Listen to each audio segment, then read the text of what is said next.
Okay, children, today is something they call Stewardship Sunday, which means that we think together about how when we follow Jesus, one of the things Jesus asks us to do is to give our time and to give our money and to give some of our stuff to the church, to the poor, to other people.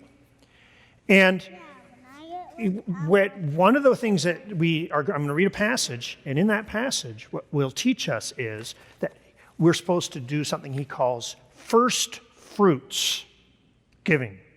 First fruits. You ever heard of that? Probably not. Let me try to explain it to you. Well, I'll explain it. First fruits giving is like, imagine you're a strawberry farmer, okay?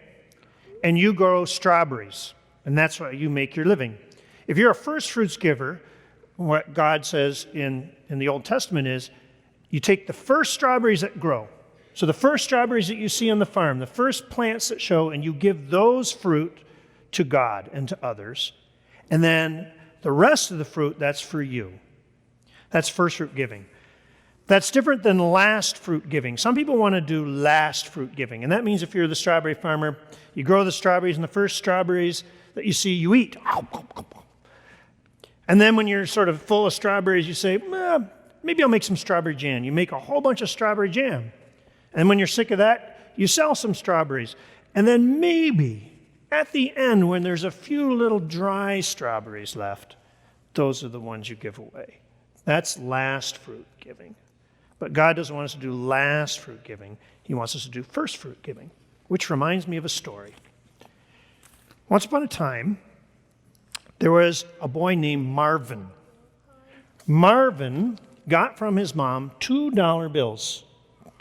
And they were exactly the same. And Mom said to him, Marvin, one of these dollar bills is for church. You're supposed to put it in the offering plate. It's for God. And the other dollar bill is so that you can go buy candy. So Marvin was very excited. And he took the $2 bills and he put them in his bedroom. Unfortunately, Marvin was a very messy boy. He was Messy Marvin. And his dollar bills got lost. They could not find those dollar bills anywhere. And Marvin was so mad that he couldn't find it. He looked everywhere. He looked under the bed. He looked under his clothes. He looked under his toys. And in the end, maybe there too, but he could only find one of the dollars. Maybe it was under his pillow, but he looked there too. And he could only find one of the dollar bills. One was lost and he found one. And Marvin said, "Oh dear, it's too bad that I lost the dollar that was for God. It's too bad I lost the dollar that I was going to put in the collection plate. It's a good thing that I found the dollar that I'm going to go buy candy with. I think I'll go buy candy now." Here's a question for you. Do you think Marvin was practicing first fruit giving or last fruit giving? And if you don't, okay, some of you already know the answer. If you don't know the answer, go talk to your parents and see what they think, okay? That's my story for today. Congregation, what is our prayer for these children? Lord, be with you. Go in peace.